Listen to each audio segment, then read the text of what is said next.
Here we're going to take a look at how countries can interact with each other on the world market for loanable funds. So we're going to make some more assumptions here. They're not realistic, but it's going to help us draw intuition out of the model here. As long as your assumptions don't interfere with the intuition, they're okay? And so here, we're going to assume that we're in a two-country world. Just two countries here. I picked the two biggest economies out there, the United States and China. Now, if you had all the countries in the world, this would be a lot more complicated to look at, but it really wouldn't change the intuition too much. So we're going to assume it's just a two-country world here, and where they're both going to be our large open economies, which just means when there's a change in your autarky interest rate, it's going to affect the world interest rate. Not that we don't like the little guy, okay? It's just when their interest rate changes, their autarky interest rate changes, it wouldn't affect the world interest rate. So we need to look at large open economies here to see how countries interact with each other on the world market for loanable funds. So we've got the United States and we've got China. So let's assume they're both going to start off in a closed economy. They both face their autarky interest rate. So the United States has this higher autarky interest rate. China has this lower autarky interest rate. Now we're going to assume that they both open up their economies. They go from facing their autarky interest rate to now they both face the same perfectly competitive world interest rate. Again, if you're thinking about a mathematical framework, it's like a weighted average of the two countries' autarky interest rates, weighted by how much influence you have on the world market. Here, I just kind of made it look about the same. I just kind of cut it right down the middle. So that now both countries are going to face this world interest rate. What happens in the United States? Well, in the United States, they're going to see a lower interest rate. So all of a sudden now, it's going to make the demand for loanable funds increase beyond the supply of loanable funds. As the interest rate goes down, the opportunity cost of investment goes down, investment becomes more attractive. As the interest rate goes down, savings becomes less attractive, there's going to be less savings. So in the United States, investment is going to grow beyond savings. We're going to demand more than we produce. We're going to spend more than we have. So we need to borrow and import from the rest of the world. Net exports and net capital outflows are both less than zero. In China, it's going to be opposite. Not only opposite, but it's going to have to be equal and opposite. So here, they're going to face a higher world interest rate compared to their autarky interest rate. Well, now all of a sudden, there's a higher return on your savings. Savings becomes more attractive. We increase along the supply of loanable funds. Well, there's a higher opportunity cost of investment, so investment becomes less attractive. We're going to decrease along the demand for loanable funds curve. So here in China, savings is greater than investment, so they're producing more than they demand. They export to the rest of the world. They have more income than they're spending. They lend to the rest of the world. So it has to be equal and opposite. So those two gaps, if you draw it just right, they should be the same. Why does it have to be equal and opposite? Because there's only two countries here. So if you're exporting $100 worth of goods and services, I must be importing that $100 worth of goods and services. If you're lending $100, I must be borrowing $100. So that at the world level, it all nets out. Savings must equal investment. Net exports and net capital outflows must equal zero. If you had all the countries in the world, it would just be more complicated on the left-hand side. It wouldn't fit on one screen, right? But the story would just be, okay, there's a group of countries exporting $100 worth of goods and services, so there must be another group of countries importing $100 worth of goods and services. There's a group of countries lending $100, there's a group of countries borrowing $100. And so that's how the story would change, but the intuition doesn't really change that much. So here we've got the United States and China equal and opposite. Their autarky interest rates come together to form our perfectly competitive world interest rate.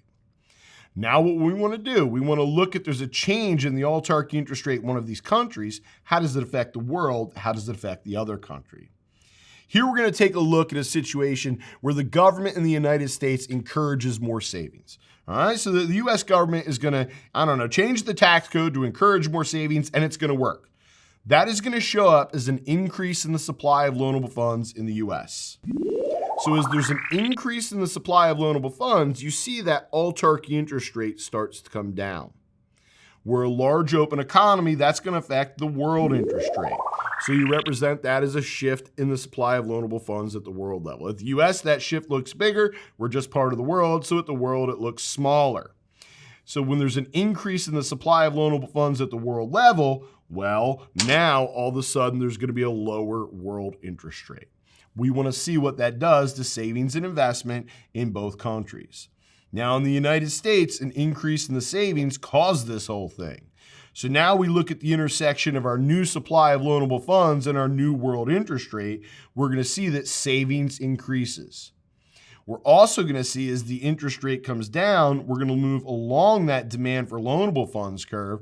So there's going to be an increase in investment as well. So there's going to be an increase in savings. That started this whole thing. Now there's a lower world interest rate because the all-target interest rate in the U.S. went down. So you're going to move along the demand for loanable funds curve. There's going to be an increase in investment as well. In China, well, it's a little easier to see. There's no shift in the curve. They're just facing that lower world interest rate. So now the demand for loanable funds is going to increase because the opportunity cost of investment came down. So investment becomes more attractive. There's more investment. The supply of loanable funds is going to decrease. There's a lower return on savings, so savings becomes less attractive. Investment increases, savings decreases. Now, it still must be the case that the U.S. and China have to be equal and opposite. Now, these two smaller gaps still have to be equal to each other because at the world level, it all needs to net out. Savings needs to equal investment. Net exports needs to equal zero. Net capital outflows needs to equal zero. So here, now the gap is smaller. It's just, okay, well, you're exporting 50 bucks worth. I must be importing 50 bucks worth. You're lending 50 bucks worth. I must be borrowing 50 bucks worth. So here we showed how two countries can interact with each other on the world market for loanable funds. So this was our lecture on savings and investment. Going back to the beginning, we talked a little bit about where this can take place through our financial institutions, where we match people who want to save with people who want to borrow. It can take place directly with the purchase of stocks and bonds, or indirectly with our financial intermediaries, our banks and our mutual funds. And then we looked at our market for loanable funds. We started in a closed economy. So the demand for loanable funds was for investment. The supply of loanable funds came from savings. In a closed economy, savings must equal investment by identity. We talked a little bit about what can shift the supply of loanable funds curve through savings.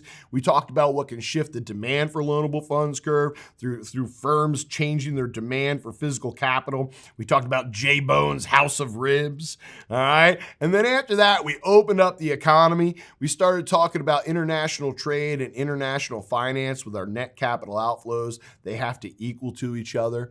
All right, so we talked about net capital outflows for a little bit, what that means. And then after that, we started graphically representing what an open economy looks like. We had two assumptions where the demand for loanable funds included the demand for foreign assets. It included net capital outflows. And then we used different assumptions for practical application purposes, where you would have a country that faced an all-target interest rate in a closed economy and then a perfectly competitive world interest rate in an open economy. And so net capital outflows, instead of being part of the demand for loanable funds, was the difference between the supply and demand for loanable funds. Once we understood that, we took a look here at how two countries can interact with each other on the world market for loanable funds. That's all, folks.